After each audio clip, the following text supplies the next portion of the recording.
Bom dia a todos. Nós vamos começar, então, a reunião clínica da disciplina de nefrologia, que é realizada aqui no Hospital dos Rins.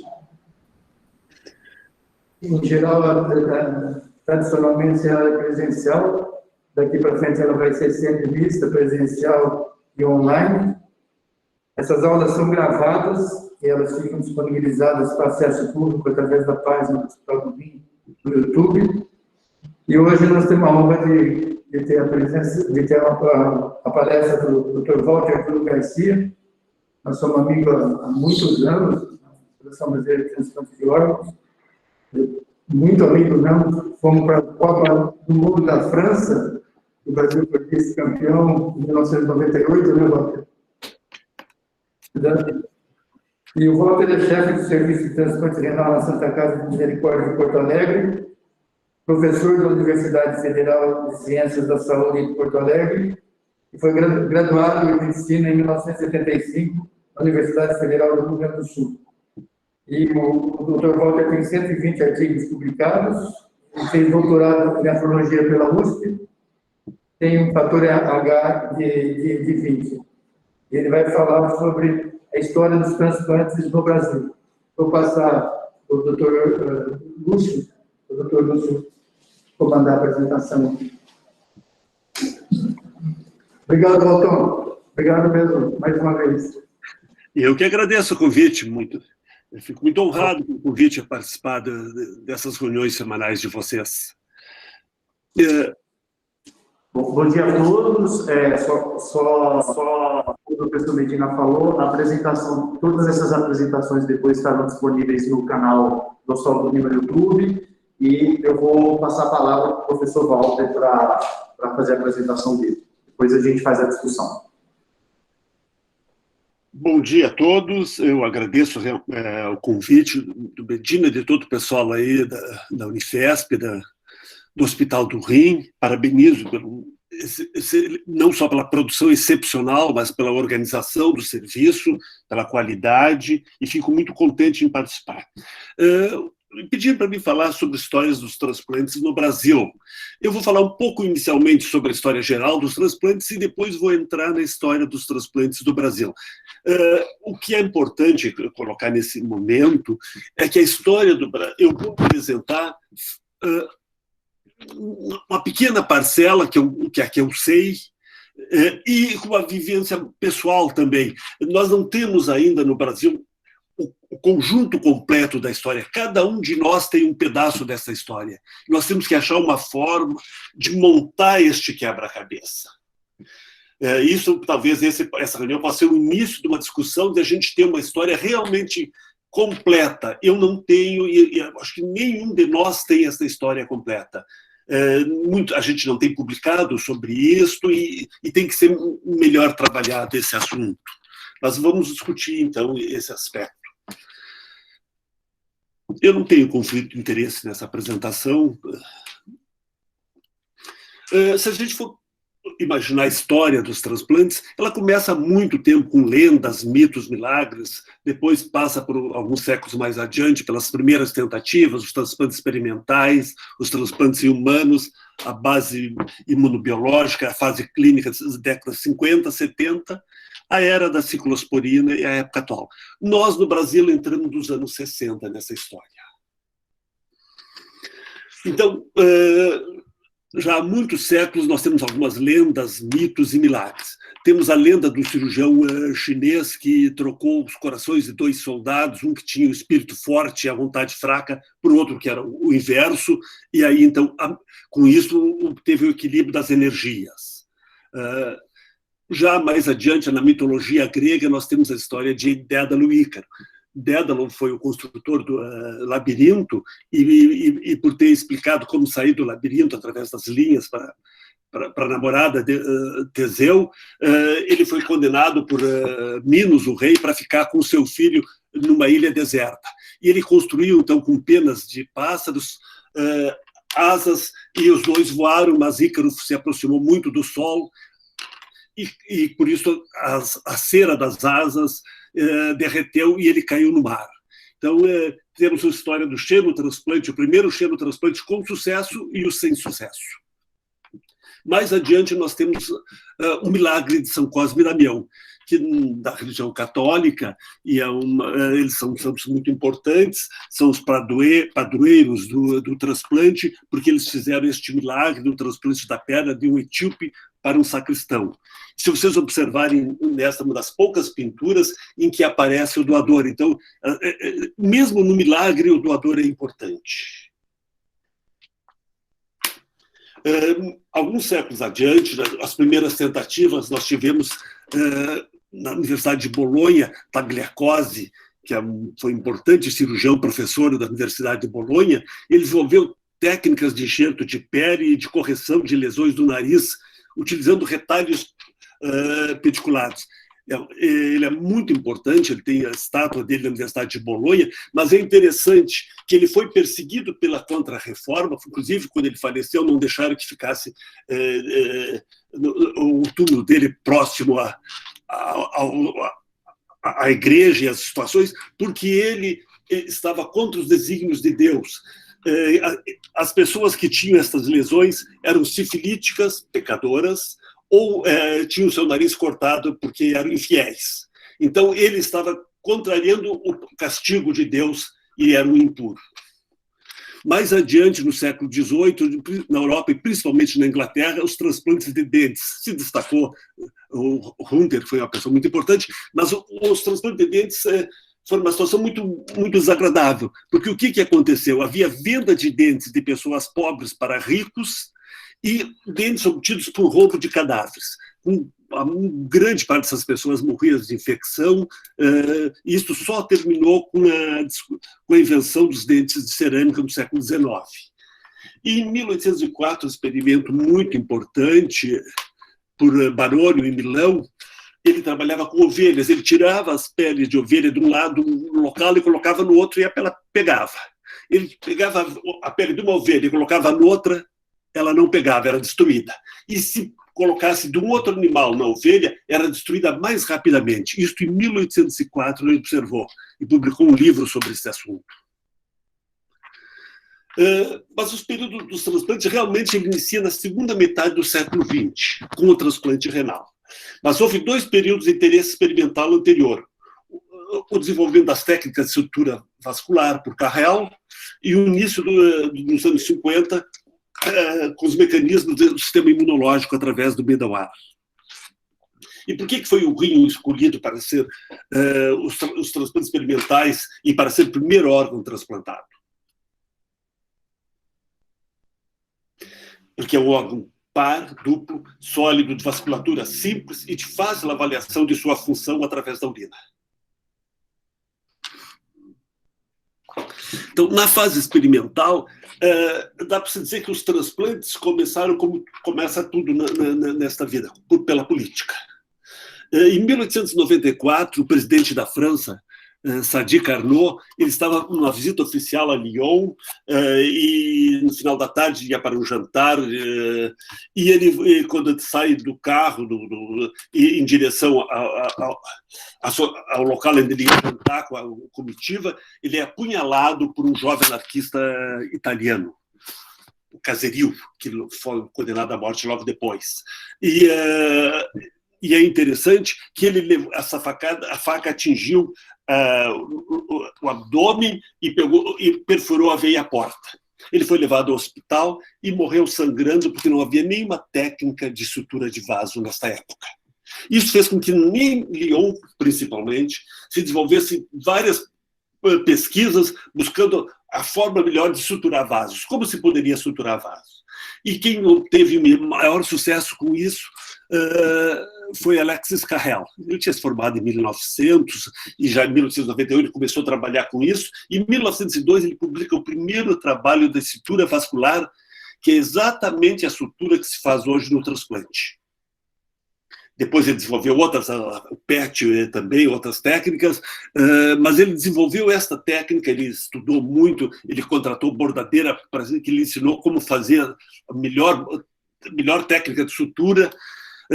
Nesta época também, em 1902, em Viena, o Emmerich Schumann fez um autotransplante de rim em cães. Um deles viveu por alguns dias tal, e ele não utilizou as placas de Peyer, então ele não fez sutura, ele conectou placas para prender os vasos. Carrel foi para o Canadá, depois foi para os Estados Unidos, para Chicago, e em Chicago ele trabalhou com Charles Guthrie, o jovem cirurgião que era lá do meio do oeste e ficou 1 ano e meio lá em Chicago, e os dois trabalharam juntos por 18 meses. Nesses 18 meses, eles produziram 21 artigos científicos de excepcional qualidade, trabalhando em várias formas de estrutura. Guthrie aprimorou muito, auxiliou muito Carrel, era uma pessoa muito habilidosa, transplantaram rins, ovários, chegaram a transplantar coração, fizeram autotransplante de perna de cães, e depois se separaram. Carrel foi para Nova York, para o Instituto Rockefeller, e ele voltou para o meio do oeste. Carrel, em 1912, ganhou um prêmio Nobel por isto, e ele não foi convidado. Mais adiante, quase 20 anos depois, ele recebeu uma nominação e recusou, porque ele disse que quando ele merecia, ele é uma das poucas pessoas que recusou a nominação do Nobel, foi o Guthrie. E o Carrel ganhou em 1912. Já os transplantes em humanos começaram com 2 xenotransplantes em 1906 e 1909, por Jaboulet, que fez 2 xenotransplantes, um de porco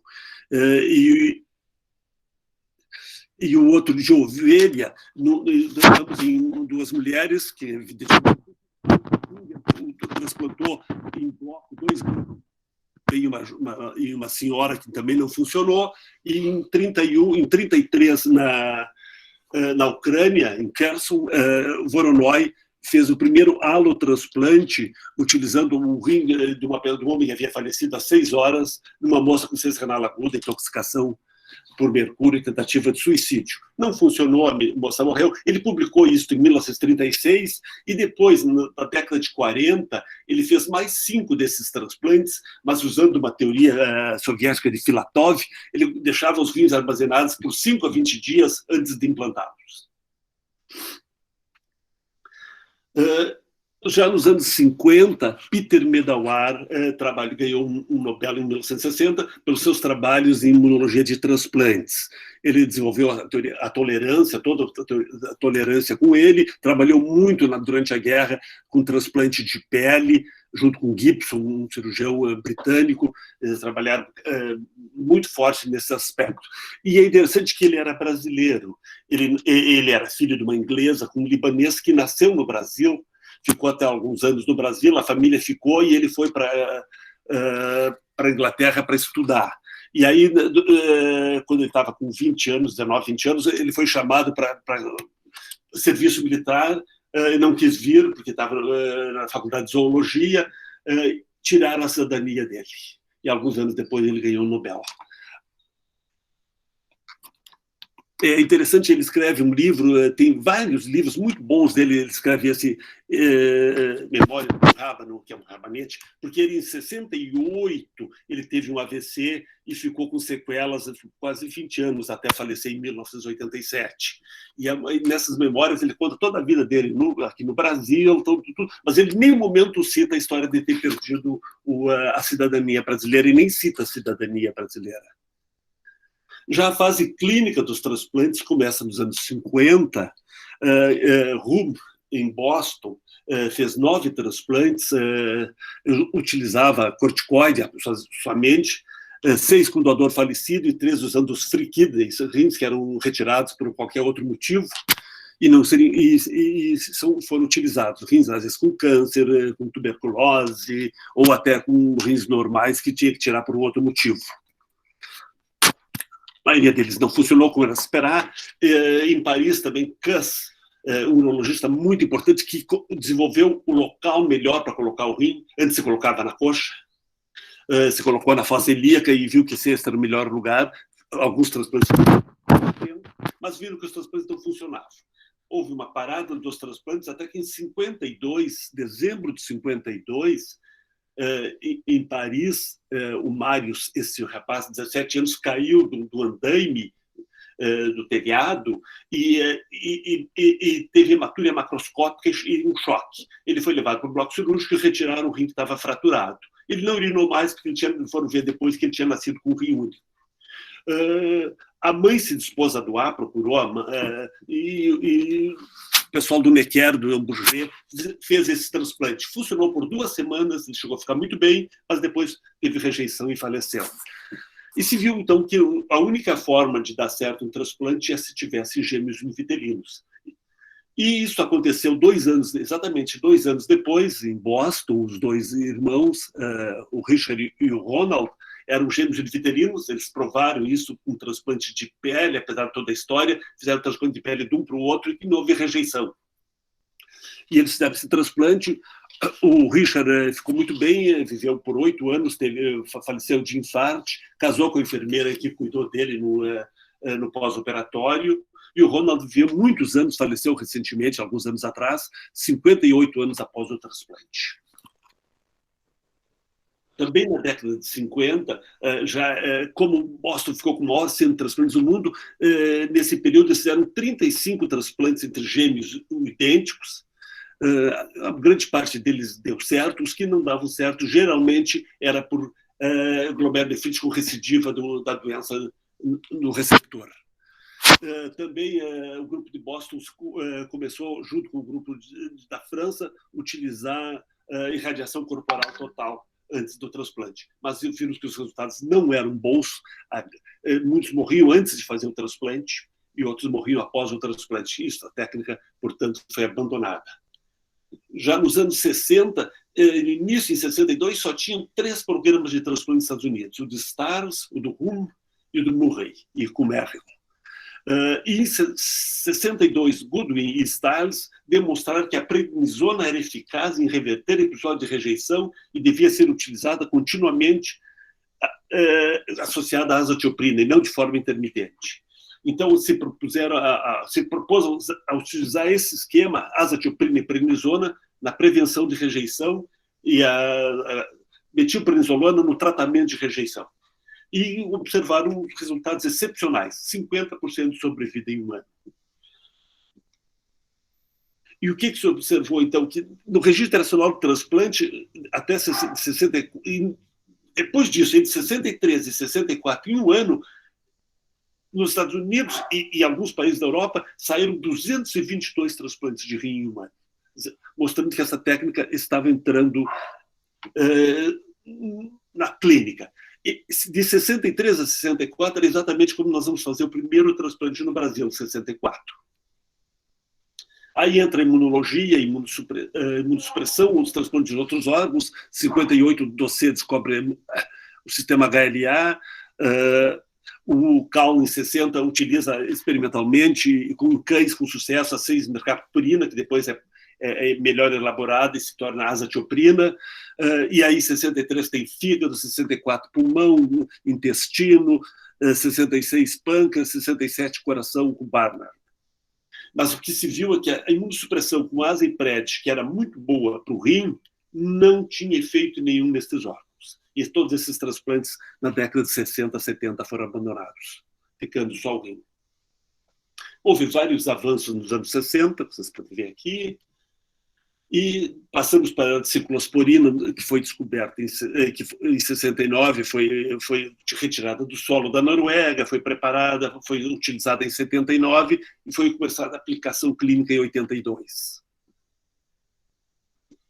E com isso se teve mais adiante todas as outras drogas e se modificou todos os resultados de transplantes com essas novas medicações que foram surgindo.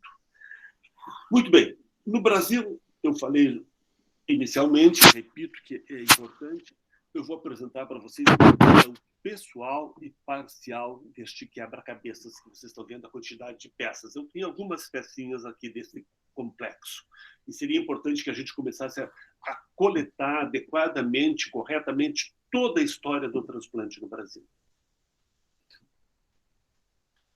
Muito bem, nós podemos dizer que assim, temos 2 fases. Uma primeira fase, que vai de 30 e pouco até o final dos anos 70, o primeiro transplante de córneas do Brasil foi feito na Santa Casa de Porto Alegre, Hermenegildo Arriaga, um oftalmologista espanhol que estava perdido aqui no Sul, e realizou esse transplante. Os transplantes de órgãos realmente iniciam em 1964, no Rio de Janeiro, no Hospital Servidores do Estado do Rio.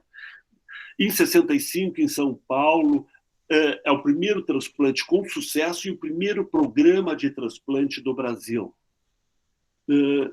Em 68, nós temos o transplante de coração, de intestino, de pâncreas isolado.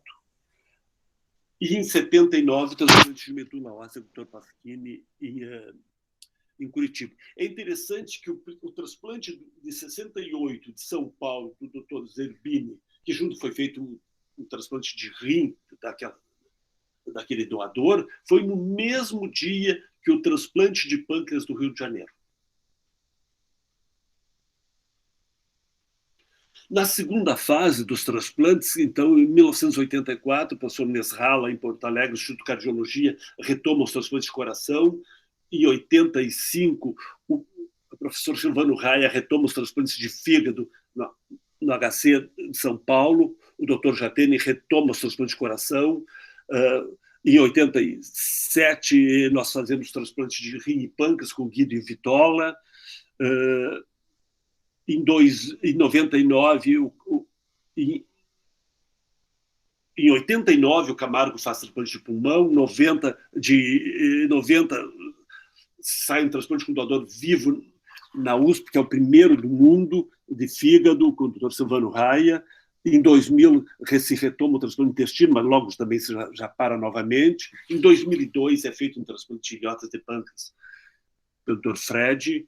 E em 2010, se faz um transplante multivisceral, o primeiro do Brasil, no Benhur.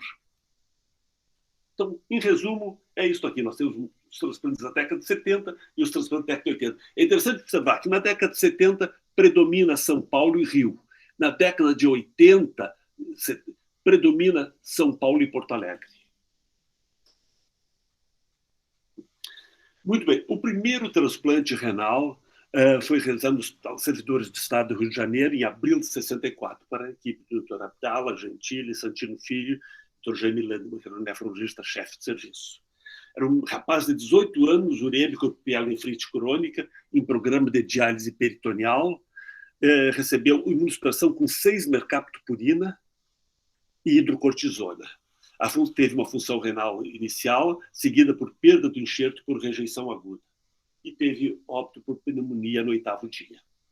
O doador foi uma criança de 9 meses, portadora de hidrocefalia, em que foi retirado o rim para fazer derivação ventrículo-vesical.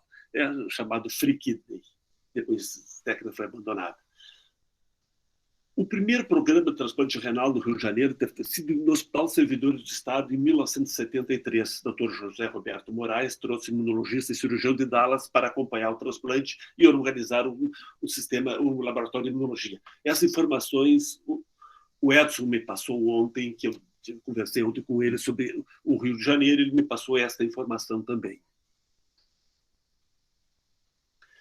É interessante o que o médico residente de nefrologia que acompanhou e prescreveu o receptor, Dr. Chabo, foi preso 40 dias após o transplante. Eu conheci o Dr. Chabo em 2002, 2003, eu tive algumas reuniões do Rio de Janeiro, uma pessoa extraordinária, Dr. Chabo. Aqui tem a assinatura dele no prontuário do primeiro transplante, e ele foi preso 40 dias depois do transplante, levado ao DOPS, permaneceu 30 dias preso para averiguação de atividades subversivas. Isto, não se lembra que a Revolução é 64, o golpe de 64, então, de abril, então foi imediatamente no início da Revolução. Ele permaneceu, então, preso por 30 dias, acusado de atividades subversivas. Ele era, durante estudante, participava das lutas pelo centro acadêmico e ficou esse período detido. No retorno, então, ele iniciou um programa de hemodiálise periódica lá no Hospital Servidores, onde permaneceu até a sua aposentadoria em 94. Em 66, ele estava atendendo o Herbert Souza, o Betinho, internado lá no hospital, e foi preso novamente durante o atendimento, porque o Betinho foi preso e ele, como estava atendendo o Betinho, também foi como suspeito preso também, ficou alguns dias novamente preso. Depois foi solto, presidiu o Sindicato Médico do Rio, o Sindicato Nacional, o coordenador do Rio Transplante foi quando eu o conheci. E em 65, nós tínhamos o caso de Elizabeth, em Porto Alegre, uma menina de 7 anos de idade. Ela era da nossa enfermaria 2 da Santa Casa, urêmica por glomerulonefrite crônica. Naquela época, a gente mal tinha diálise peritoneal. O doutor Busato, que era um nefrologista muito ativo, ele entrou em contato com o doutor Stars em Denver, no Colorado, e o doutor Stars, se ela tivesse doador, se propôs a fazer o transplante de rim sem custo nenhum. Ela só teria que pagar a passagem. Então, fizeram uma campanha no Rio Grande do Sul, o Busato levou essa menina, ela fez o transplante com Stars, viveu algum período e depois faleceu. Com isso, o Busato foi para o exterior, ficou trabalhando e voltou para fazer transplantes em Porto Alegre. O primeiro transplante renal com doador falecido no Brasil foi em fevereiro, 12 de fevereiro de 68, no Hospital das Clínicas de Ribeirão Preto. O professor Áureo Ciconelli, com o doutor Antônio Carlos Martins, os dois urologistas, uma doadora de 28 anos em morte cefálica. E aqui é interessante, o doutor Martins entrevistou a família e obteve a doação. Isso era o que acontecia nesta época, quando a gente, nessa fase heróica dos transplantes. Receptora, 36 anos, com diurese imediata. Foi utilizada a globulina antinfocítica elaborada por Ciconelli no seu laboratório. Quando o Barnard esteve no Brasil, ele foi visitar o Ciconelli, porque eles comentaram com ele que ele tinha essa globulina antilinfocítica. Esse receptor viveu por 10 meses e faleceu em dezembro de 68. O professor Ciconelli faleceu há 2 anos atrás. O primeiro programa de transplante renal no Brasil foi o do HC de São Paulo, pelos professores Emil Sabaga e Campos Freire. O professor Emil faleceu agora há 4 anos atrás e o Campos Freire já faleceu há muitos anos. Eles fizeram um transplante interessante. Em 21 de janeiro de 65, o pai doador irmão, Asa e Pred, o receptor teve hemorragia digestiva muito grave e utilizou durante só a azatioprina, não utilizou corticoide depois desse episódio. Uma tipagem posterior, porque naquela época só se fazia o abiona, mostrou que eles eram idênticos, não faziam nem prova cruzada aqui em 65. E não tinha arteriografia, não foi feita arteriografia, e no implante viram que o doador tinha 2 artérias renais.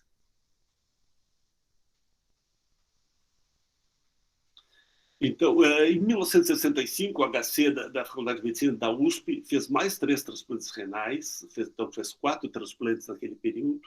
Em 68, eles fundaram a Unidade de Transplante Renal, a UTR, fizeram o primeiro transplante com o doador falecido no serviço, publicaram 15 transplantes em 68, então, com sobrevida do enxerto e do paciente de 64% no primeiro ano. Em 70, iniciaram os testes imunológicos com o professor Nelson Mendes. Em 71, transplante com doador vivo não parente, fizeram 84 até 83. 20 deles utilizando os DST. DST se usou na década de 70, até o início dos anos 80, quando chegou a ciclosporina, era a transfusão específica do doador, que aumentaria a sobrevida do enxerto, mas tinha uma sensibilização, tornava sensibilizados em 30% dos pacientes que utilizavam essa técnica. Eles comemoraram 100 transplantes em 72 e 1.000 transplantes em 85. E aqui o número de transplantes passaram dos 100 transplantes por ano já em 1983. Em alguns estados, o próximo transplante a ser feito foi em Minas Gerais, com o doutor Aparício Assis, urologista, com o doutor Eduardo Távora e o doutor Abraão Salomão, nefrologistas. Em dezembro de 69, foi o primeiro transplante de Minas, o capaz recebeu o rim da irmã. Ele viveu por 38 anos e faleceu com enxerto funcionante em 2017. Logo após, em julho de 70, o doutor Busato e o doutor Brentano fizeram um transplante com um doador vivo lá no Hospital Moinhos de Vento, que era o hospital com melhores condições naquela época, que se dispôs a fazer de graça esse transplante. Teve uma boa evolução e faleceu 28 anos após. Alguns meses depois, em novembro de 70, lá na Santa Casa, eles fizeram um transplante renal com um doador falecido que não funcionou. Já no Nordeste, nós temos aqui 3 estados que fizeram nos anos 70 até início dos anos 80. Tivemos o Hospital Português do Recife, o Hospital Universitário Walter Cantillo de Fortaleza e o Hospital Português de Salvador. Aqui eu tenho a foto que me encaminharam e não coloquei o nome dos nefrologistas porque eu não estava, estava vivo com ele, da Margarida, e reaproveito para parabenizá-los todos. Então, nos anos 70 e início dos anos 80, 3 estados da região Nordeste iniciam os transplantes renais. Agora, vocês observem aqui, a região Norte, aqui o Brasil. Nós fizemos 64, 68 os transplantes de rim e começamos em 68 o fígado, recomeçamos o fígado em 85. O Norte foi fazer o seu primeiro transplante renal com doador vivo em 95 em Manaus. Em 99 o primeiro transplante com doador falecido em Belém. Em 2000 são os únicos 2 estados. Em 2006, o Acre fez o primeiro transplante e em 2014, Rondônia fez o seu primeiro transplante. E temos Tocantins, Roraima e Amapá, que ainda não fizeram transplantes. Então, vocês veem, nós estamos com a região Norte 30 anos atrasada no início dos transplantes. Hoje dá para se dizer que esse atraso passou para 15 a 20 anos. A gente quer ver se em 5 a 10 anos deixamos esse atraso em 5 anos no máximo. O número de centros de transplantes, 1 centro em 65, 5 centros em 70, chegamos a 187 centros em 2007. E agora temos 143 centros de transplante renal. E é uma má distribuição, como pode ser visto aqui. Pouquíssimos centros na região Norte. Em 1998 foi inaugurado, em setembro, o Hospital do Rim e Hipertensão pela Unifesp, coordenado pelo professor Medina, realiza em torno de 900 transplantes por ano, ultrapassou os 12 mil transplantes renais, é um centro renomado de pesquisa clínica com Elinho e tem a maior atividade de transplantes renais do mundo há muitos anos. Em 2001, nós inauguramos na Santa Casa, em dezembro, o Hospital Dom Vicente Scherer, que é um dos hospitais do complexo da Santa Casa. Nós fazemos transplante de rim, fígado, pulmão, coração, e agora estamos, nesse momento, sem fazer transplante de pâncreas. Provavelmente vamos recomeçar daqui no próximo ano, com banco de pele, córneas e laboratório de imunopatologia. E temos um serviço de lactentes, transplante de lactentes, que iniciou em 97 na Santa Casa, que transplantamos crianças com peso acima de 6 quilos. Já tem próximo a 100 transplantes dessas crianças dessa fase. Com relação aos registros de transplantes, isso foi bem organizado. Nós temos de 76 a 82, com tutoria o registro da Sociedade Brasileira de Nefrologia, era o departamento de diálise e transplante. Depois nós temos o registro do CIPAC-RIM, que era o registro compulsório do Ministério da Saúde, junto com a Escola Paulista de Medicina, que funcionou de 79 a 85. O SESO era o responsável por este registro. Tivemos o registro da BTO de 86 a 99, 89 com Neumann, depois a Sociedade Latino-Americana fez um registro dos dados do Brasil de 91 até 95, e a partir de 95 a BTO recomeça com os registros de transplante no Brasil. Aqui uns dados do registro CIRC-Trans. Então, naquela época, com o CIRC-Trans, era obrigatório encaminhar os dados para o registro da Escola Paulista, porque era a forma de ter a cobrança dos transplantes. Então, esses são dados realmente completos. Então, de janeiro de 87 a junho de 93, uma análise de 5.504 transplantes em 78 centros, 42% deles com doador falecido, mostrou a sobrevida do paciente no doador vivo de 82% e no doador falecido de 63%. Nessa época, que estava iniciando, provavelmente 20% a 30% dos pacientes utilizavam ciclosporina, a maioria deles era azepred. E a sobrevida com doador vivo, com HLA idêntico, haploidêntico e com HLA diferente do paciente e do enxerto, diferente. E aqui vocês veem o crescimento dos transplantes no Brasil. De 64 a 76, nós temos 742 transplantes. Depois passamos a fazer 200 por ano, 300, 500, 700, 1.000, 2.000, 3.000. E agora, então, somente o doador falecido, estamos fazendo já mais de 5.000 transplantes com doador falecido e 1.000 com doador vivo. 6.000 transplantes por ano. Nós já passamos dos 100.000 transplantes renais no Brasil. Esse foi o nosso último dado, com 6.300 transplantes em 2019. E nós devemos ter hoje, em segmento, transplantados renais, 65.000 transplantados renais no Brasil. Isso significa que é um terço dos pacientes com tratamento substitutivo da função renal. Nós devemos ter 135.000 pacientes em diálise e 65.000 transplantados com enxerto funcionante. Nós tínhamos, em 1998, 12.000 transplantados com enxerto. Então, nesse período de 22 anos, nós multiplicamos por 5 o número de pacientes transplantados em segmento no Brasil.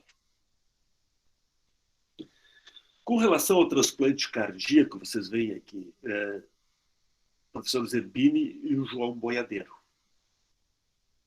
Então, no dia 28 de maio de 1968, chefiado por Dr. Eurico Zerbini, no HC da USP, com participação do professor Luiz Decour, chefe da cardiologia, e professor Gomide, da anestesiologia, foi realizado o primeiro transplante renal da América Latina. Logo depois, alguns meses depois, Argentina e Chile também realizaram o transplante de coração. Esse rapaz era de 23 anos, então era paçoca. Então colocaram, apelidaram de goiano, boiadeiro, porque era de Goiás, João Boiadeiro. E esse transplante é interessante que foi o 17º transplante no mundo. E 5 meses após o primeiro. Então, vocês veem o boom de transplantes que saiu no mundo. Foram mais de 100 transplantes em 7, 8 meses depois do transplante de Barnard. E apenas 5 desses 21 transplantes tinham sobrevivido por mais de 25 dias. O boiadeiro sobreviveu por 28 dias. Então, em 25 de maio de 68, o João Boiadeiro recebeu esse transplante, ele tinha uma miocardiopatia dilatada, e é interessante que foi sem resfriamento e máquina de perfusão. Foi tirado a quente e colocado no coração. O Zerbini achava que tinha muito risco tinha temor de que se resfriasse e depois fosse dar um choque e não voltasse a bater o coração. Então, foi direto. Um doador em morte cefálica, a família autorizou, o rapaz teve um acidente, e o João faleceu 28 dias depois por rejeição aguda. Foi feito um segundo transplante em setembro de 68, que durou 411 dias e faleceu por rejeição crônica. E um terceiro transplante, em 69, em janeiro, que morreu também com 83 dias por pneumonia. Com isso, houve a moratória no Brasil e no mundo dos transplantes, ficando apenas 2 centros, um nos Estados Unidos e outro na Europa, fazendo esse tipo de transplante. É interessante observar, aqui na Folha de São Paulo, o coração bate no peito, João, e tem, não dá para ler direito, mas tem também aqui, citando o transplante de pâncreas do Rio de Janeiro. E o Dr. Zerbini tem 2 livros com a sua biografia. Talvez o transplante que mais tenha relatos seja o transplante de coração no Brasil, seja o mais completo, para se ter uma história adequada. Aqui vocês veem, esta é a foto logo depois do transplante no saguão do hospital, em que o governador, na época, Abreu Sodré, foi comunicado que estava saindo do transplante, e quando avisaram que já tinha terminado as suturas, que estava estável, ele foi para o hospital esperar o término da cirurgia. Terminou a cirurgia, saiu esta foto com o governador, com todo... Só não está aqui o Gomide, que estava, como a Margarida, cuidando do receptor no bloco. E Zorbini solicitou ao governador e obteve a construção do INCOR. Foi o grande assim, impulso para o INCOR, foi esse transplante. Uma semana depois, eles foram recebidos no Rio de Janeiro pelo presidente Costa e Silva. Ele ganhou a medalha do mérito médico. Aqui está a esposa dele, e também o professor Campos Freire, que fez um transplante de rim com esse doador, foi junto com ele ao Rio. E aqui ele recebe a visita do professor Barnard. Vocês observem o que foi esse transplante naquela década. Quem os mais velhos se lembram. E aqui tem o que a evolução do paciente, não precisaria nem. A evolução estava na capa dos jornais. Lance por lance o transplante, coração trocado vai bem, João não sabe quem é o seu doador, agrava-se o estado de João, João teve uma parada cardíaca, João faleceu. E em 1984, o Dr. Nesrala, o Instituto de Cardiologia, retoma os transplantes aqui em Porto Alegre. Ele escreveu um livro sobre isso, também muito interessante. O Instituto tem uma grande participação nos transplantes de coração do Brasil. Esse caso faleceu no quarto, quinto PO, fez doença renal, e o coração não bombeou bem e houve uma falha. Santa Casa começou a transplante em 95 e o Hospital de Clínicas de Porto Alegre em 98, Coração. São os 3 hospitais aqui no estado do Rio Grande do Sul. Então, o que aconteceu? Entre março de 85 e junho de 91, no INCOR fizeram 77 transplantes, sendo um heterotópico, com sobrevida de 70% e 50% em 1 e 5 anos. Até 1993, tínhamos 489 transplantes cardíacos de 11 estados do Brasil. 5 do Nordeste, 3 do Sudeste, 2 do Sul e 1 do Centro-Oeste. Vocês observem a importância do Nordeste no transplante de coração nessa época. Entre 88 e 94, na Beneficência Portuguesa, 77 transplantes de coração, sendo 3 heterotópicos e 3 cardiopulmonares. E uma análise entre 91 e 99, de 792 transplantes ortotópicos em 16 centros, mostrou uma sobrevida do primeiro ano de 66% e uma sobrevida em 8 anos de 40%.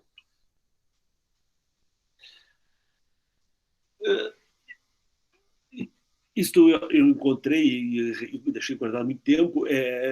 O Sandy News era uma publicação da Sandoz, que tinha acho que era mensal, um jornalzinho mensal sobre a atividade de transplante. E cita o Nordeste Transplante. O Amaro me mandou o logo, apesar do Nordeste Transplante congregar transplantadores de rim e de coração, como o rim era a maioria, o logo era do rim.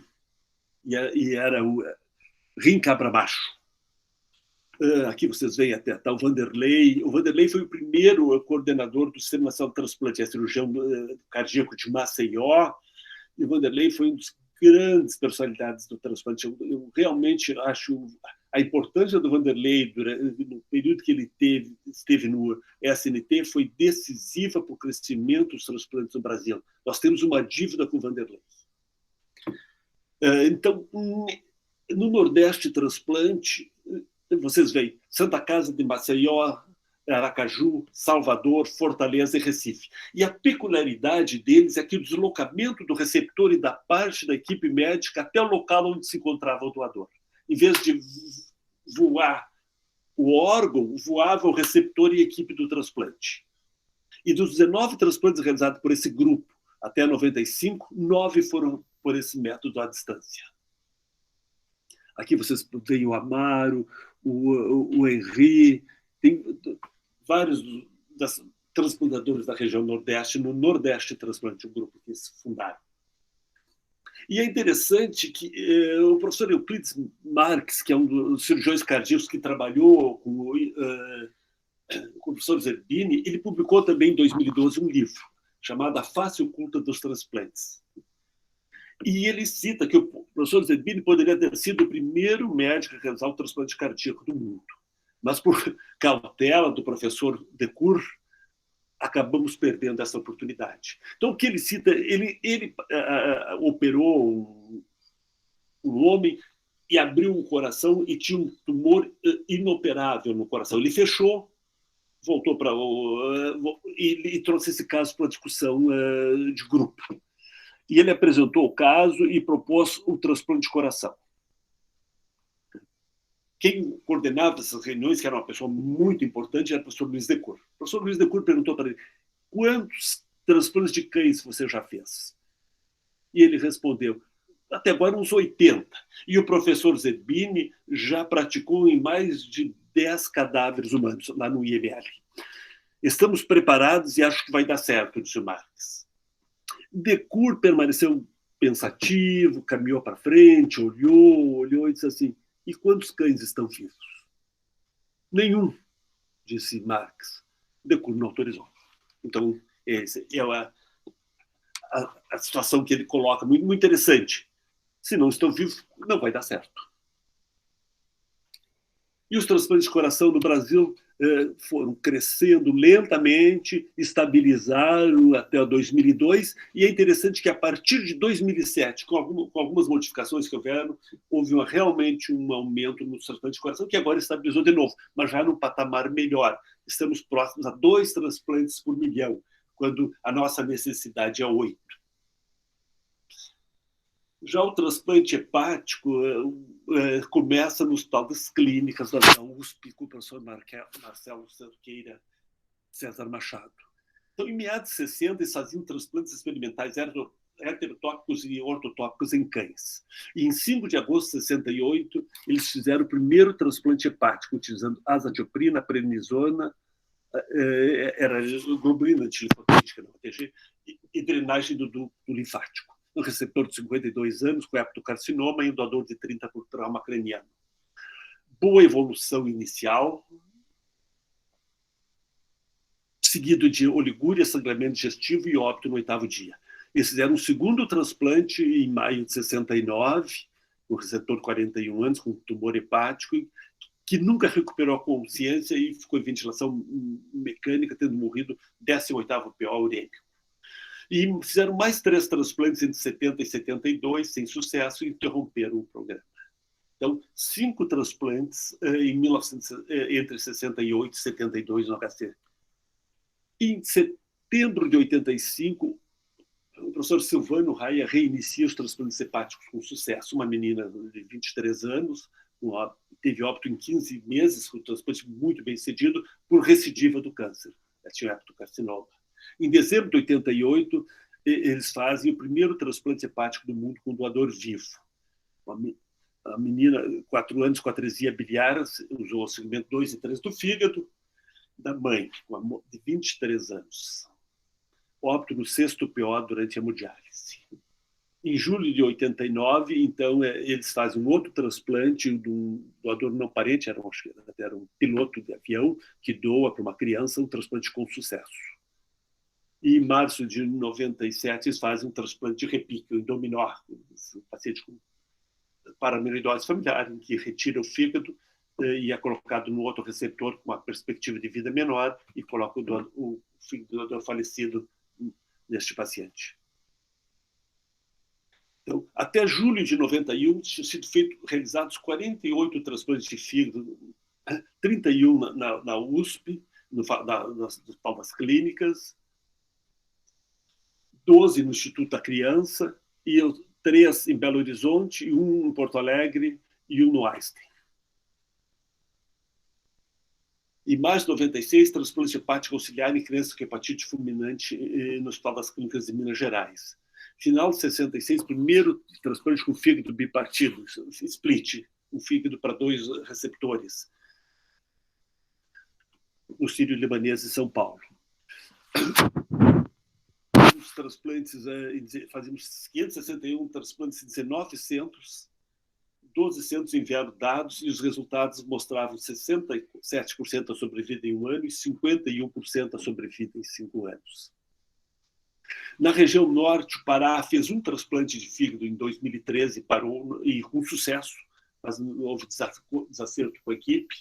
Em 2014, o Acre começou um transplante com a equipe de São Paulo, do Tércio, fazendo os transplantes lá, continuam, já fizeram 57, E essa equipe também fez 7 transplantes no Amazonas entre 2014 e 2015, mas foi suspenso o programa. Então, na região norte, nós temos um programa ativo no Acre. Vocês veem o crescimento dos transplantes hepáticos até 2002 e se continua esse crescimento mantido. Nós já temos mais de 2.000 transplantes de fígados por ano. O transplante de pâncreas começa no dia 25 de maio de 68 no Hospital Silvestre, no Rio de Janeiro, o professor Edson Teixeira.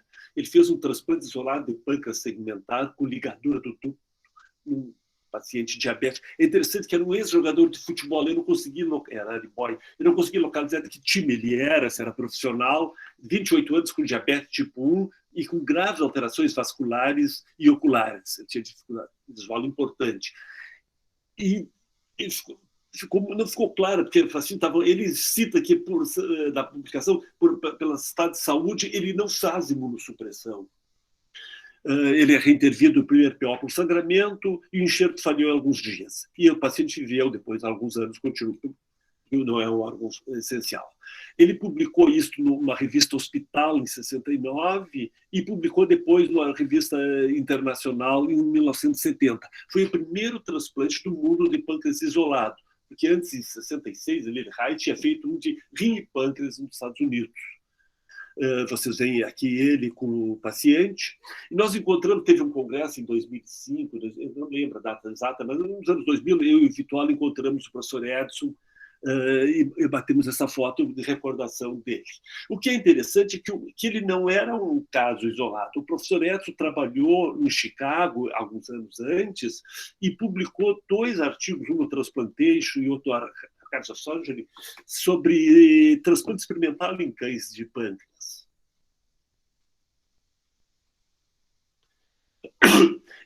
Em 1971, o professor Walter Pinotti fez um transplante segmentar com diversão entérica. O enxerto funcionou por um dia. Há esta publicação aqui, que eu não encontrei o artigo, e tem um relato que o professor Vasconcelos, também no HC, teria feito outro transplante. Mas só tem referências, não há só tem citação desse caso, não há nenhuma referência sobre isso. Então, se alguém conhecer dessa situação, desses 2 casos, eu gostaria de ter mais informações. Em 87, na Santa Casa, nós iniciamos um programa de transplante de rim e pâncreas. Fizemos o primeiro em 15 de setembro, nós fizemos entre 87 e 96, fizemos 9 transplantes rim e pâncreas conjugados.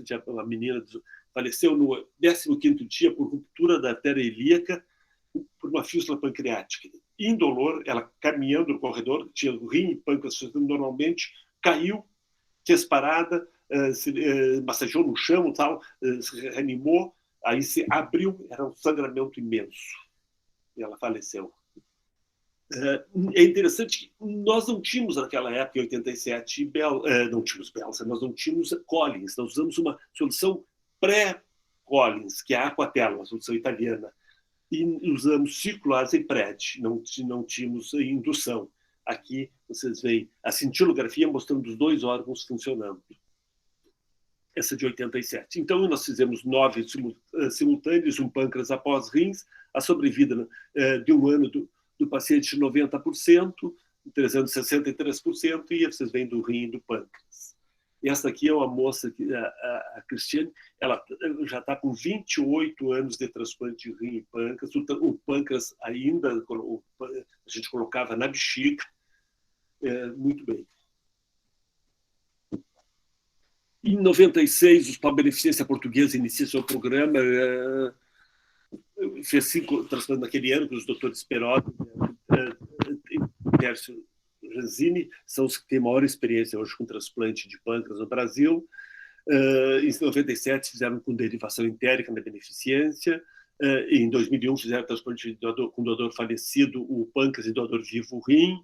Completaram 100 transplantes em 2002. Em 2002 também teve o primeiro transplante de ilhotas e o único no Brasil, no Hospital Albert Einstein, o Dr. Fred. E em julho, um transplante em julho de 2002, no Hospital Angelina, Caron, no Paraná, Curitiba, um primeiro com doador vivo. Teve sucesso, mas é um transplante extremamente arriscado. O número de transplantes por ano, vocês observem aqui então, nos primeiros 1, 2, 3, aqui subiu um pouco, se cresceu muito de 2000 a 2003 e estabilizou. O transplante de pâncreas de 2000 a 2020 é o mesmo número, em torno de 150.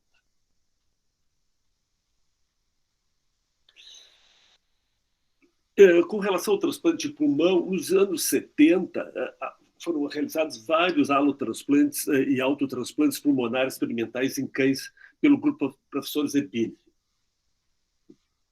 O Edir participou desses trabalhos muito do professor Edir Stolf. Na Santa Casa de Porto Alegre, o Dr. José Camargo iniciou em 89 um programa de transplante pulmonar, fez o primeiro transplante pulmonar da América do Sul. Foi algumas semanas depois do primeiro transplante da América Latina, que foi no México. Em 93, ele fez o primeiro transplante duplo, e em 99 fez o primeiro transplante de pulmão com doador vivo, em que se utilizam 2 doadores, cada um deles doando um lobo do pulmão. Esse primeiro transplante, o rapaz viveu por 27 anos muito bem, e depois faleceu por rejeição crônica. Então, o menino com doador vivo já passou dos 10 anos de transplante muito bem. Ele fez o transplante de uma mexicana também, que os 2 pais doaram os rins para a menina, teve alta muito bem. E agora o INCOR de São Paulo está fazendo reparação ex vivo de pulmão para melhorar o rendimento desses órgãos. Talvez seja uma técnica que possa permitir que se utilize mais pulmões do que se utiliza atualmente. Os transplantes de pulmões, vocês podem ver, o crescimento é mais lento. E apesar de estar crescendo, nós vemos que o número ainda é muito pequeno, nós não fazemos, estamos longe de um transplante por milhão. Temos muito poucos centros de transplantes e poucos hospitais fazendo. Porto Alegre, 2 centros, São Paulo, 2, agora 3 centros, e agora fazendo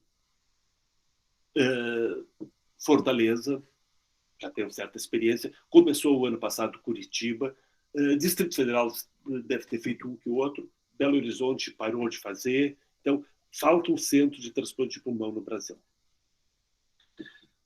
O transplante de intestino é interessante, que o doutor Okumura, professor Okumura da USP, em 68, ele fez um transplante, em 69 fez um segundo transplante de intestino.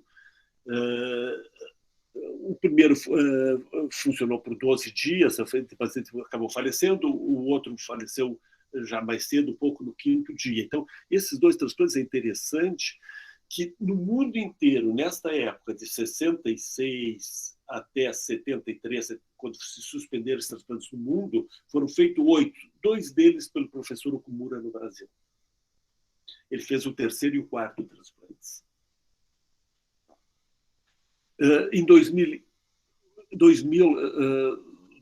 o Maurício e o Dr. Soller fizeram na Santa Casa de São Paulo, retomaram o transplante de intestino na Santa Casa de São Paulo. Houve uma boa evolução inicial, mas a paciente teve um óbito 3 meses após. Em 2012, o primeiro transplante multivisceral no Brasil, com a boa evolução inicial, pelo Dr. Benhur no Hospital Albert Einstein. Em 2016, o professor Carneiro fez o primeiro transplante multivisceral no Brasil com sucesso.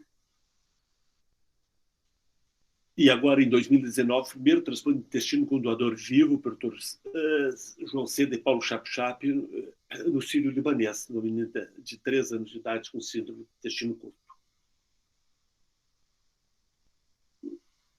Na medula óssea, o primeiro transplante foi pelo professor Pasquini, que comemorou em 1998 1000 transplantes. O INCA iniciou o transplante em 94 e já passou logo dos 200 transplantes.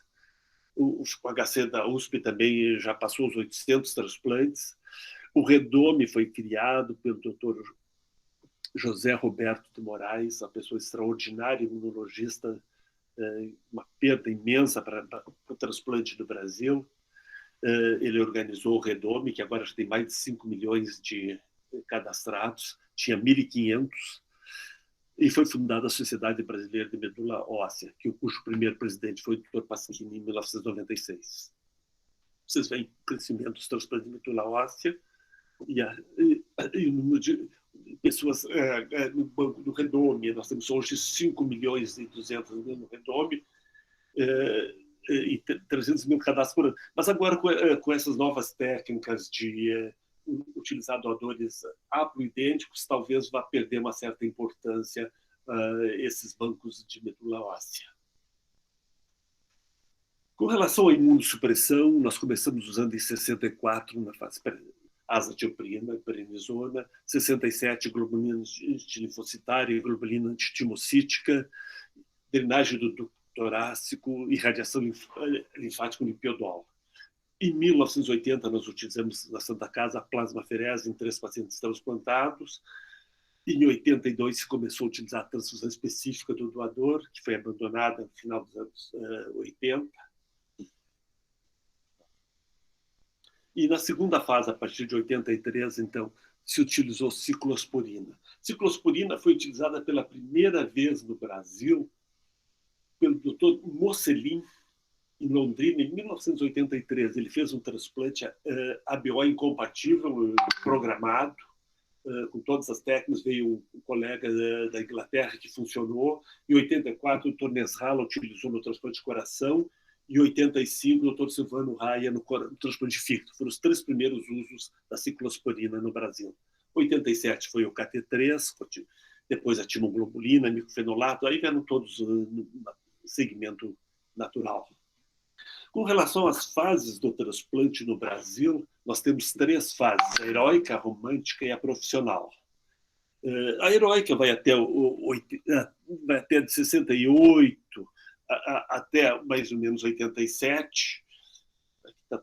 Está mal o gráfico, mas aí de 68 até 87 essas heróicas. Não se tinha estrutura organizada, conhecimento limitado, não tinha controle, não tinha remuneração.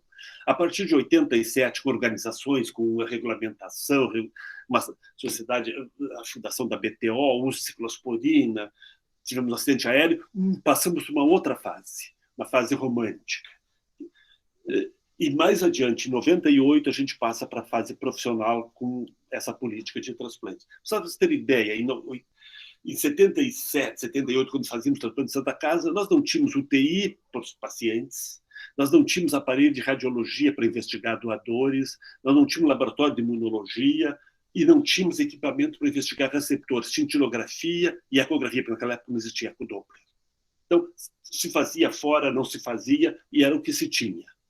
Com a fase romântica, nós passamos a ter o CIRC-Trans e depois o CIPAC-RIM, que eram do governo, estabeleceu normas para CIRC-Trans, Sistema Integrado Renal Clínico Transplante, que era para o RIM. Normas e fixas valores para os transplantes pela primeira vez, o registro dos resultados da Escola Paulista, mas ele depois some, desinteresse do governo, é criado o CIPAC-RIM, CIPAC-Fígado, CIPAC-Coração, CIPAC pulmão, e esse vai até 95 e também some por também desinteresse do governo. As organizações, é fundado o PIT em 86, o SPIT em 87 e o Rio Grande do Sul Transplante em 88. Nós, o RS Transplante, que é uma coordenação, uma OPA, nós crescemos de 3 doadores para 8 doadores por milhão, quando o Brasil tinha 3. Mas não crescemos mais e achamos que tinha que mudar para o modelo espanhol. Aqui é o nosso modelo computadorizado, que a gente tinha tudo na nuvem, os nossos dados. Esses ainda continuam com eles armazenados. Tivemos a tragédia em 97, que um grupo de 5 jovens cirurgiões, nenhum deles tinha mais de 35 anos, foram buscar órgãos em Chapecó, e eles e os 2 pilotos faleceram nesse trágico acidente. A partir de 98, nós temos uma política de transplante no Brasil, com essa legislação, financiamento, organização e educação. Passamos a utilizar os coordenadores hospitalares, que não tinha no início pelo governo, e houve uma solicitação da BTO que foi atendida. Tivemos também um grande crescimento da atuação no estado de Santa Catarina, graças a um trabalho incessante do Dr. Joel, hoje agora também Paraná, está tendo um número muito bom, excelente de doadores, são os estados hoje padrão no Brasil em termos de doação de órgãos. As organizações de procura, nós tínhamos uma fase heróica em que, e aqui eu pude ver o Martins, alguém do centro de transplantes entrevista a família e vai procurar doador. Passamos por uma outra fase, que é o modelo americano, em que uma OPO procura em vários hospitais. Fomos para o modelo espanhol, em que cada hospital tem a sua coordenação, e agora, a partir de 2011, temos o sistema misto, com OPOs e coordenadores hospitalares. E parece que está dando resultado. Temos leis de transplante desde 1963. A primeira lei dessa de 63 só se podia tirar um órgão de cada doador, para não haver para que não se pudesse mutilar-se o cadáver. Temos as novas diagnósticos de morte cefálica desde o primeiro do Conselho Deliberativo da USP de 83 até a nossa nova resolução de 2017. Tivemos várias formas de consentimento. Começamos com o informado, passamos para o presumido forte, para a decisão mandatória e terminamos no informado com decisão da família. Vários de nós participaram da Declaração de Istambul. Sociedades, temos a Sociedade de Nefrologia com o departamento de Comissão de Diálise e Transplante, depois Departamento de Diálise e Transplante, depois Departamento de Transplante, a Associação Brasileira de Histocompatibilidade em 76, em 86 a Sociedade Latino-Americana de Transplante, a BTO também em dezembro de 86, o seu Congresso Brasileiro, a partir de 89, o Luso Brasileiro a partir de 2002, RPT, a BTO News, JBT e o site. Em abril de 96, a Sociedade Brasileira de Transplante de Medula Óssea foi fundada. Temos vários projetos educacionais da BTO no Brasil, formação de coordenadores hospitalares, milhares deles foram formados pela BTO, encontros com intensivistas em vários estados, praticamente, exceto Roraima e Tocantins, todos os estados foram contemplados com cursos. Aqui vocês terem ideia, em cursos de 2008, 2009, em locais mais diferentes, e sempre um deles em região norte.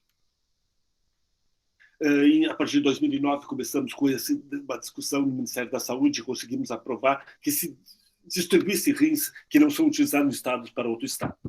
Foi uma discussão muito forte no Ministério da Saúde. O Heraldo e a Eliana, o Heraldo que era da Bahia, a Eliana do Ceará, participaram comigo nessa reunião com o Ministério da Saúde e conseguimos com que se distribuísse órgãos para o Brasil. Isso foi decidido pelo Josélia, para vocês terem uma ideia. De 2014 até junho de 2019, foram distribuídos para outro estado, oferecidos 6.500 rins. Foram enviados 3.500 e utilizados 2.559. Esses 2.559 representam mais 10% dos rins implantados no Brasil. Temos tutorias em algumas regiões do Brasil que são fundamentais, têm que ser continuadas. O Medina tem uma cooperação com alguns países da Europa e ele apresentou isso, é muito interessante, a cooperação com a Etiópia, o auxílio que estão fornecer a Etiópia na nefrectomia, depois na laparotomia. Tivemos novelas da Rede Globo que abordaram o assunto da doação e em 93... Até 98, 99, com a nova política, 93 foi o melhor ano de transplante e teve um papel muito decisivo esta novela de 92, de Corpo e Alma.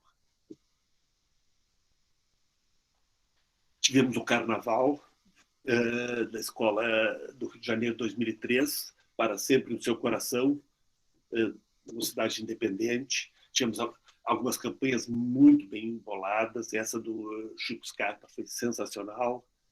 E o que a gente olha o passado para ver o futuro. Acho que isso é importante. Eu peço desculpa para vocês porque me alonguei e não fui completo, pelo contrário, muito parcial, e a gente tem que trabalhar muito nesse assunto. Agradeço muito a todos. Muito obrigado.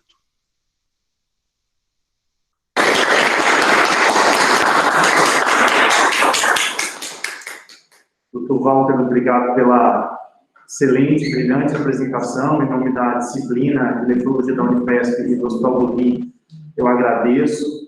A doutora Dulce está dizendo que esse relato histórico precisa ser publicado. Eu lembro que tem uns 3 ou 4 capítulos, né, no Tratado de Transplante da BTO, que é de histologia, e nós temos algum tempo para discussão.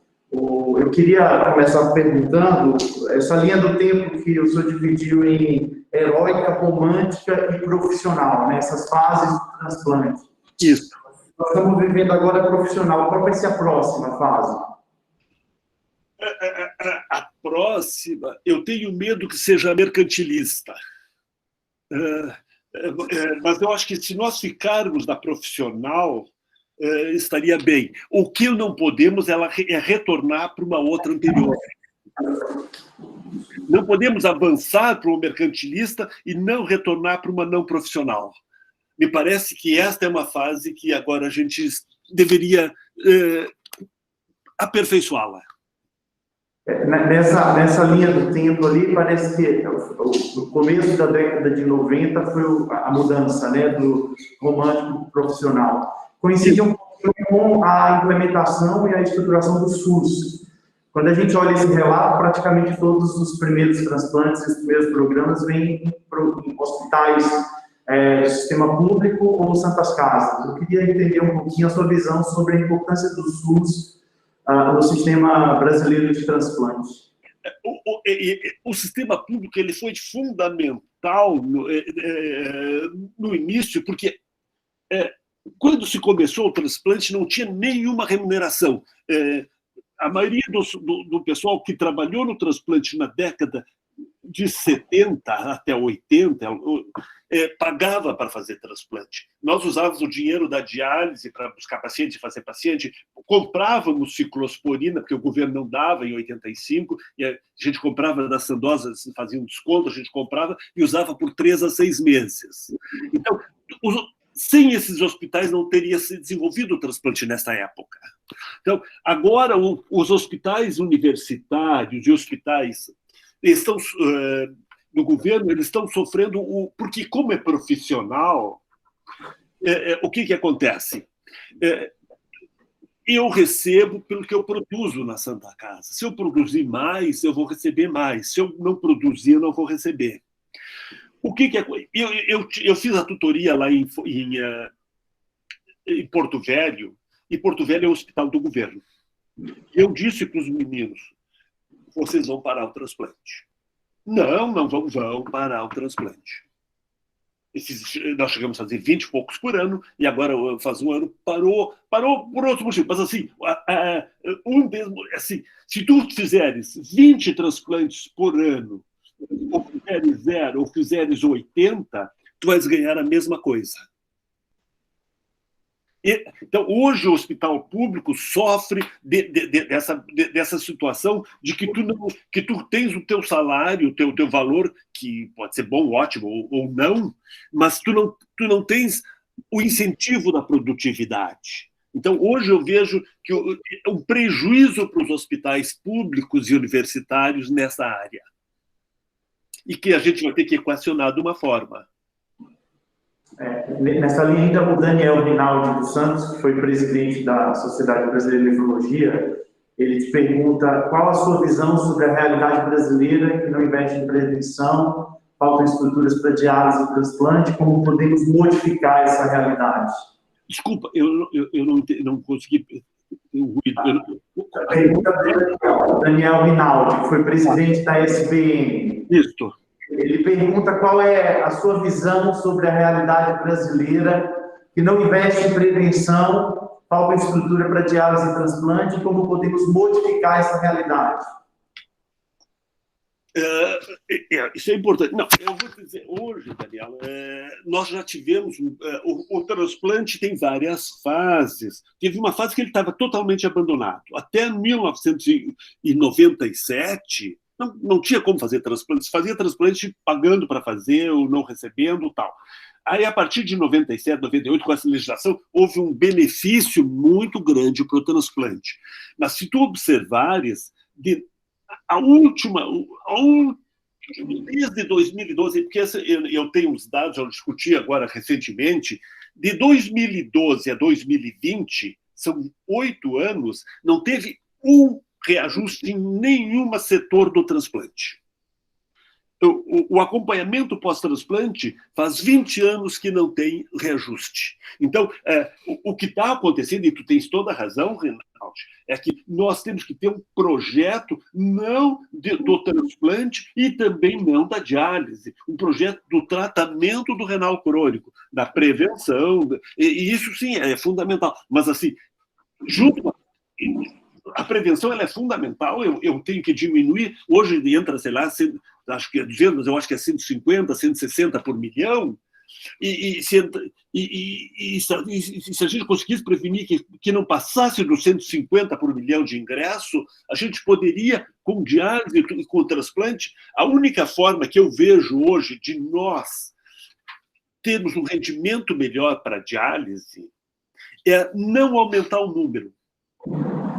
E provar para o governo que com transplante e com prevenção a gente mantém 150 ou 180 mil, no máximo 200 mil pacientes em diálise e possa ter um valor maior para isso. Então, mas nós temos que... É muito difícil, porque quem trabalha com... A gente, tu sabe, tu discute com o governo 6 meses a 1 ano, só tem 10, 12 reuniões.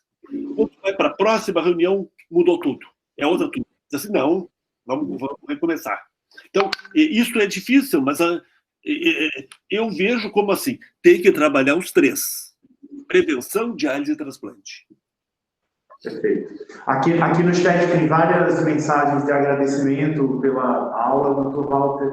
Eu vou destacar aqui da professora Janine, que é diretora da Escola de Enfermagem aqui da Unifesp, mandou um abraço, disse que é um orgulho ser sua amiga e agradeceu pela última foto que fechou com chave de ouro a apresentação. O professor Sérgio Drago comenta que a origem e o desenvolvimento do CIRC-Trans precisa ser revista, há avanços tecnológicos implantados na época, como o desenvolvimento das curvas atuariais de sobrevida do enxerto do paciente, para análise dos resultados. E eu queria aproveitar esse comentário e me dar uma pergunta de qual que é o futuro dos nossos registros, dos nossos censos e registros, tanto de transplante quanto de doença renal e diálise. Olha, nós temos 2 pontas nesse registro, é interessante. Nós temos o registro do transplante e temos o registro da SBN. O registro da SBN é extremamente completo, mas ele não me responde a quantos pacientes estão em diálise. Então, o da BTO, ele é bem sucinto, me dá os dados assim sucintos, mas eu não tenho os dados completos. Então, me parece que uma mescla entre os dois, um meio termo entre os dois seria o ideal. Mas, assim, talvez a gente tenha que ter uma forma de ter um registro compulsório. Eu tenho os dados de sobrevida da BTO, mas os dados de transplante eu tenho de 100%. Mas os dados de sobrevida eu tenho de 50% até 70%, depende do tipo de órgão, 80% dos centros transplantadores. Então, a sobrevida dos centros que enviaram resultados. E isto não é bom para um registro de sobrevida. Eu teria que trabalhar com todos os dados. A doutora Marina Cristelli, que está aqui presente, tem uma pergunta. Bom dia, doutor Walter. Muito obrigada. É inspirador essa apresentação. Eu queria perguntar para o senhor como o senhor vê a possibilidade de ampliar esse treinamento e essa rede de informação, considerando a grande disparidade geográfica que nós temos. Como que a tecnologia da informação poderia melhorar essa capacitação, esse treinamento? O senhor acha que a tecnologia, o teleatendimento, poderia entrar para reduzir a disparidade geográfica ou ainda é muito cedo? Sim e não. Seguinte, então, eu diria que assim, ela é fundamental no segundo momento. Se eu tenho que montar serviço em Roraima, se eu tenho que montar serviço em Tocantins, se tem que montar serviço no interior do Pará, não sei aonde, eu tenho que ir lá. Eles têm que ter um exemplo. Eles até podem vir aqui, mas eu prefiro... eu não quero que venham muito aqui, porque eles não podem acostumar com facilidade, que eles não vão ter lá. Eu prefiro ir lá, fazer com eles lá, com o cirurgião, acompanhar lá. Não tem... Vamos fazer um convênio com o Hospital das Clínicas de São Paulo, vamos fazer um convênio com isso. Não, onde é que nós vamos fazer o PCR? Então, assim, isso, vamos fazer isso aqui. Para fazer tem que ter isso. Isso não precisa. Imunologia não precisa, porque nós vamos fazer com um laboratório bom mais adiante, fora daqui. Não vamos montar um laboratório aqui de fundo de quintal. Então, isso tu monta e começa a fazer com ele. Aí sim, agora, eu já desde fevereiro que eu não vou para Santarém, mas assim, toda semana eu estou conversando com eles. A gente tinha, antes mesmo da pandemia, nós tínhamos com Santarém e com Porto Velho uma reunião mensal de videoconferência. E isso funciona muito bem, mas não para começar. Funciona para manter o serviço e para manter o estímulo e discutir todos os casos. Então, por isso, eu acho que presencial no início é fundamental, até que está andando, está indo muito bem, está bem, muito bem. Agora, então, uma vez por ano a gente vem e vamos conversar.